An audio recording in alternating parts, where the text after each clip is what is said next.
آج کی اس اہل خیر حضرات کی خصوصی محفل کے مہمان خصوصی محترم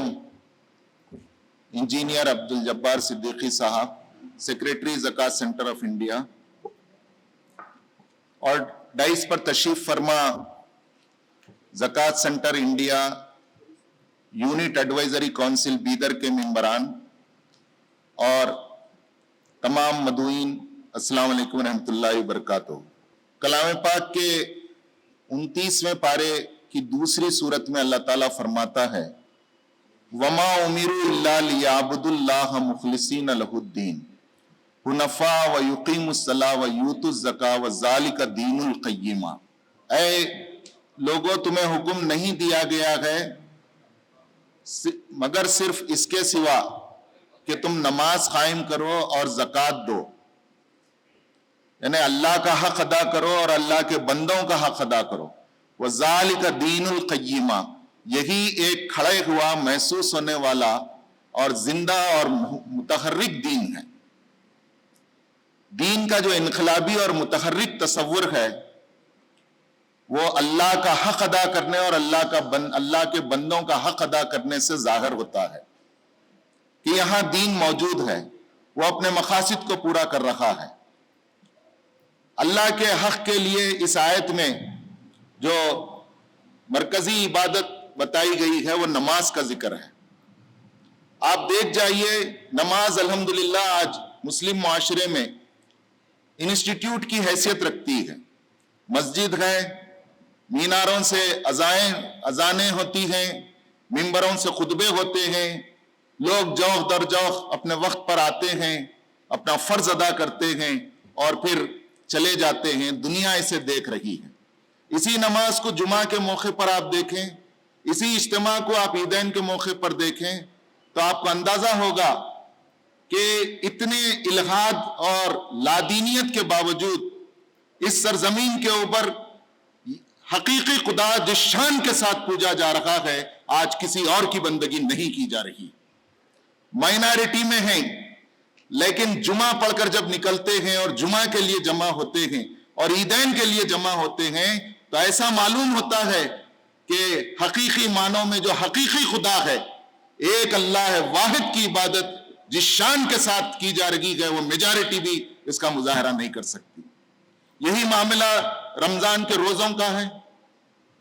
سب مل کر متعینہ دنوں میں رمضان میں روزہ رکھتے ہیں، ہر ایک کو محسوس ہوتا ہے اور ایک میسیج جاتا ہے کہ مسلمان روزہ ہیں، اللہ کے لیے روزہ ہیں۔ ایسا روزہ پھر کسی کا نہیں۔ پھر اسی طرح حج کا اجتماع ہوتا ہے، لوگ جاتے ہیں، دنیا کے کونے کونے سے جمع ہوتے ہیں۔ یہ دنیا کا سب سے بڑا اجتماع بتاتا ہے کہ آج اللہ واحد کی بندگی کس شان کے ساتھ کی جا رہی ہے۔ ان عبادات میں ایک عبادت ہے جس کا مظاہرہ جس شان کے ساتھ ہونا چاہیے وہ نہیں ہو رہا ہے، وہ ہے زکوٰۃ۔ کیونکہ زکوٰۃ ایک انسٹیٹیوٹ تھی، ایک انسٹیٹیوٹ کی حیثیت رکھتی ہے، اپنے مقاصد اور اپنے فوائد کا مظاہرے کے لیے یہ انسٹیٹیوٹ کی محتاج ہے۔ اگر ایک آدمی زکوٰۃ دے، دوسرا لے لے، کسی کو معلوم نہ ہو، اسی طرح بٹوارا ہوتا جائے تو اس طرح سے زکوٰۃ جیسی عبادت کا مظاہرہ نہیں ہوگا۔ زکوٰۃ کا جو حکم کا منشا ہے، اس کی روح ہے، اس کا اسپرٹ ہے، اس کا اسی وقت مظاہرہ ہوگا جبکہ اس کے ادا کرنے کے لیے ایک باضابطہ نماز کی مسجد کی طرح اور حج کو جس طرح کیا جاتا ہے، روزے جس طرح رکھے جاتے ہیں، اسی سسٹم میں اجتماعی طور پر پورے مسلمان ایک انسٹیٹیوٹ میں زکوٰۃ کو جمع کریں، تب اس کا مظاہرہ ہوگا، اس کے فوائد لوگوں کو نظر آنے لگیں گے۔ ایسے ہی نظر آنے لگیں گے جیسے خلفائے راشدین کے زمانے کے 80 سال کے بعد عمر بن عبدالعزیز رحمۃ اللہ علیہ کے زمانے میں بیت المال سے زکوٰۃ دینے کے لیے اعلان کیا جانے لگا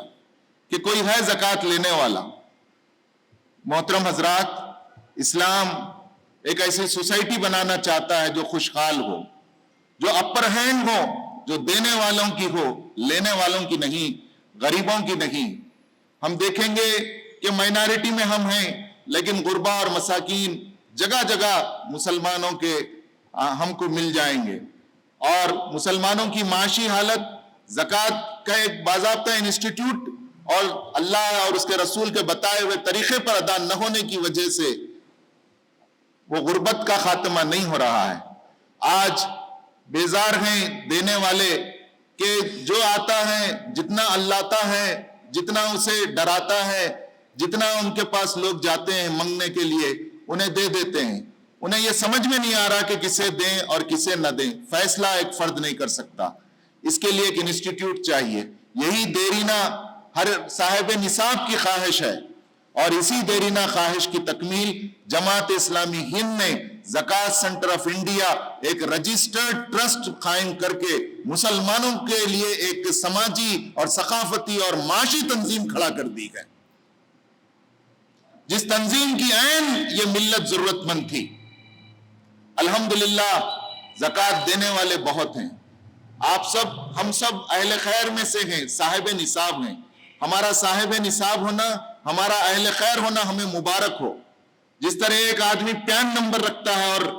اپنے سر کو اونچا رکھتا ہے کہ میں انکم ٹیکس پیئی ہوں، اسی طرح ہم بھی اللہ کا شکر بجا لائیں گے اس بات پر کہ ہم صاحب نصاب ہیں، ہم دینے والے ہیں۔ الحمدللہ سماج میں، مسلمانوں میں بہت لوگ دینے والے ہیں، لیکن اس طریقے پر دینے والے نہیں ہیں جس طریقے پر اجتماعی نظم زکوٰۃ دی جاتی ہے اور جس کے لیے ایک زکوٰۃ کا انسٹیٹیوٹ قائم کیا جاتا ہے۔ آپ کو یہ جان کر حیرت ہوگی کہ مسلمانوں کا ڈیلی جو کھپت ہے، خرچ ہے پر کیپٹل ڈیلی، وہ 32.66% ہے، جبکہ دیگر میجارٹی کا 44% ہے، اور ہم سے بھی کم مائنارٹی کرسچنوں کا 52% ہے، یعنی 52 روپیز ہے۔ تو اتنا مسلمانوں کے اندر غربت آ گئی ہے، تو زکوٰۃ ہم اپنی خواہش کے حساب سے نہیں، اللہ کی مرضی کے مطابق دیں۔ اس کے لیے یہ زکوٰۃ سینٹر انڈیا قائم کیا گیا ہے، اور محسوس ہونے والا دین جس کے اثرات کو لوگ دیکھیں، محسوس کریں، جیسے روزے کو محسوس کرتے ہیں اور ہم کراتے ہیں، حج کو محسوس کرتے ہیں اور کراتے ہیں، نماز کو محسوس کرتے ہیں اور کراتے ہیں، اسی طرح زکوٰۃ بھی محسوس ہوگی اور محسوس کرائی جائے گی اس وقت جبکہ اس کے پورے لوازمات کے ساتھ اسے ادا کیا جائے۔ یہ میرے رب کا شکر ہے کہ 1 سال ہوا جماعت اسلامی کے ذمہ داروں نے یہ اقدام کیا کہ ہم ملت کے لیے زکوٰۃ سینٹر انڈیا قائم کریں گے۔ جماعت اسلامی کا بیت المال الگ ہوگا، زکوٰۃ سینٹر انڈیا ملت کے نام، ملت کی ضرورت ہے، ملت کی سماجی اور اس کی معاشی ضرورت کی تکمیل کے لیے قائم کیا گیا۔ گزشتہ سال یہ جب قائم ہوئے تو 10 شہروں میں قائم ہوا تھا، ابھی 20 شہروں میں 26 فروری کو پریس میٹ کر کے چیئرمین اور سیکریٹری صاحب نے دلی سے یہ اعلان کیا کہ ہم نے 20 شہروں میں زکوٰۃ سینٹر انڈیا ہم قائم کر رکھے ہیں۔ ابھی 1 سال کی قیام کے ابتدائی سال میں 2 کروڑ سے زائد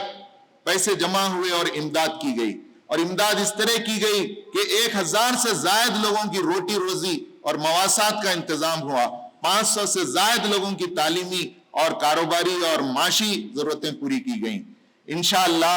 ہمارے پاس دینے والے بہت ہیں، اب یہ بہت بڑی ضرورت تھی، اس کی ضرورت کہ ہم سب محتاج تھے کہ ہم کہاں دیں، کس طرح خرچ ہو، اس طرح خرچ ہو کہ ہر سال مانگنے والے کم ہوتے جائیں، کمانے والے زیادہ ہوں،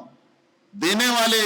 زکوٰۃ آج جو لے رہے ہیں وہ کل دینے والے بنے، اس طرح دینے کا نظام بنایا جائے۔